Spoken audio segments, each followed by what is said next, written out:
Hello students, how are you all? Hope you all are fine. As you know, our school is closed for the coronavirus. Hopefully you all are studying at home.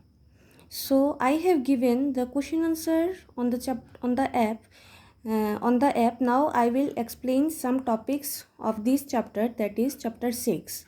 So the name of the chapter is Animal Life. So from the name itself you can understand, here we will learn or we will discuss the life of animal, how they live, where they live, what they eat, what is the habitat of the animal.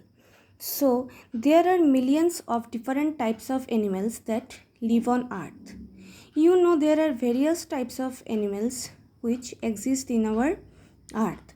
Some animals such as amoeba are very tiny and can only be seen under a microscope. So the animal which is very small or very tiny, it cannot be seen with our naked eyes. It can be only seen with the help of microscope. And blue whale, and it is another example which is blue whale.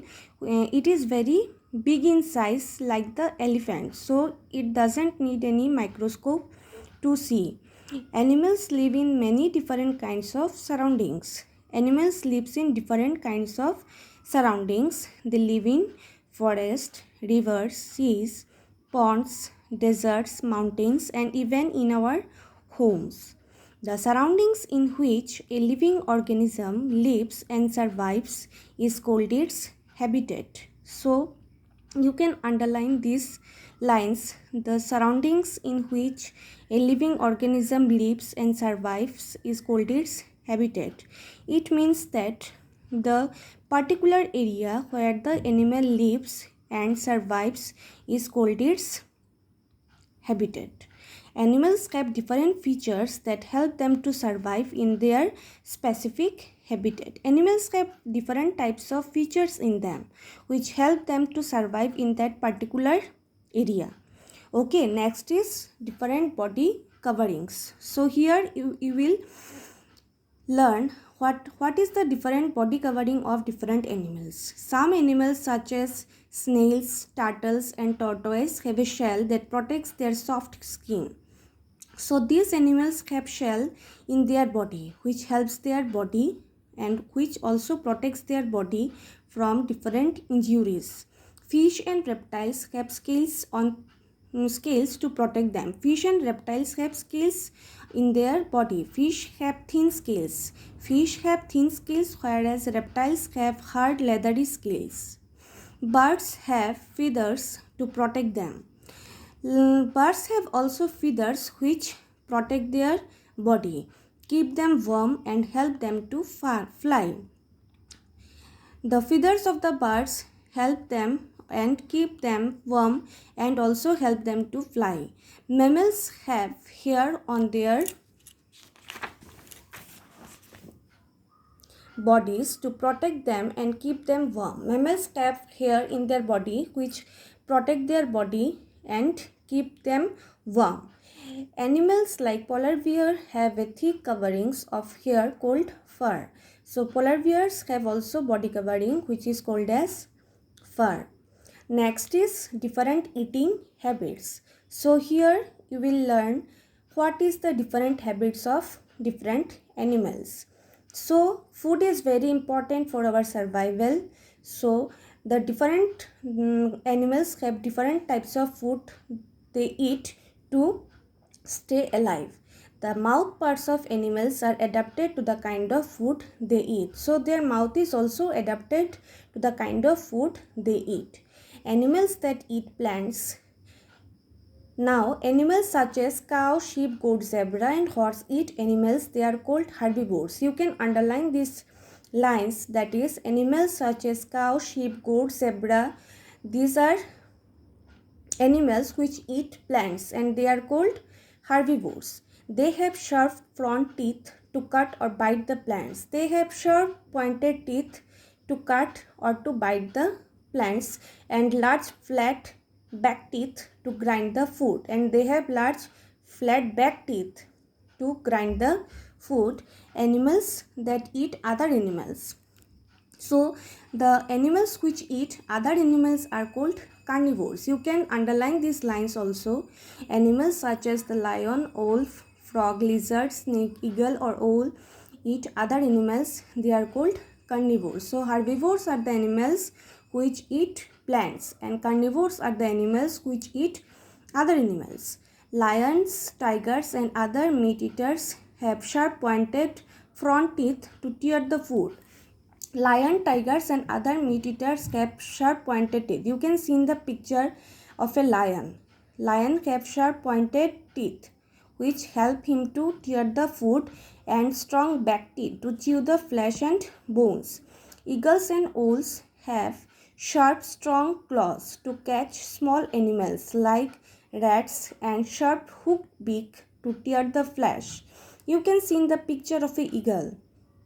It has sharp pointed beak which help him to flesh the food or to tear the flesh of a food. Frog and lizards have a long sticky tongue that they use to catch their prey. Frog and lizard have sticky tongue which help them to catch their prey. Prey means the animals that it will eat. Some snakes have hundreds of backward facing teeth that help them swallow their prey. Some snakes have backward facing teeth which help them to swallow their prey. They also have a detachable jaw that helps them to swallow prey that is larger than their mouths. Next is animals that eat both plants and animals. So animals that eat both plants and animals are called omnivores. You can underline these lines. Dogs, fowls, humans and bears eat both plants and animals. These animals are known as omnivores. So herbivores are the animals which eat plants. Carnivores are the animals which eat another animals, and omnivores are the animals which eat both plants and animals, and the examples are humans, bears, etc. Next is different methods of breathing. In order to stay alive, animals have to breathe continuously. So in order to stay alive, oxygen is very important. So inhalation of air and exhalation of carbon dioxide is called as breathing. Some animals breathe through lungs. Now some animals are there which breathe through their lungs.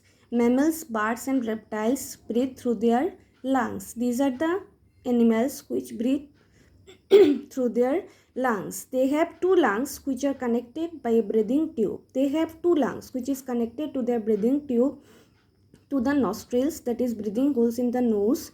Air is breathed in through the nostrils and fills the lungs. The lungs become big when air enters. So when we inhale the air, when we inhale the air through our nostrils, our lungs fills with the oxygen, and what happens? The lungs then exchanges the inhaled oxygen with the carbon dioxide which is produced in the body, and then we breathe out through our nostrils. Next is some animals breathe through moist skin. So now there are some also animals which breathe through their moist skin. The earthworm breathes through its moist skin. You can see the picture of an earthworm. So earthworm breathes through its skin, and its skin is very moist. So does the frog when it is in water. On land, the frog breathes through its lungs. So when the frog is in the land, it breathes through its lungs. Some animals breathe through body holes. There are also some animals which eat through their body holes. Insects breathe through tiny holes called spiracles. You can underline these lines. Insects breathe through tiny holes called spiracles on both sides of their body. The spiracles are present on both sides of their body. The air that enters reaches all parts of the body through small tubes called breathing tubes. The air which enters through the body through small tubes. The air enters their body through the small tubes, and these tubes are called what? Breathing tubes. Next is some animals breathe through gills. You can see in the picture of a fish. Here you can see there is a mark. It is written gills. So fish, tadpoles, prawns and most animals which live in water, they have gills. Through gills they take the air or oxygen. They have gills instead of lungs. They don't have lungs, they have gills. They take in water through their mouth. They take the water through their mouth. As the water passes over the gills, after taking the water through their mouth, it passes over the gills. The dissolved oxygen is taken in and carbon dioxide is given out. So up to that, today in next video we will continue. So today what we have learned, what is habitat, what is the different eating habits of animals, and also the different methods of breathing of some animals. Okay students, bye.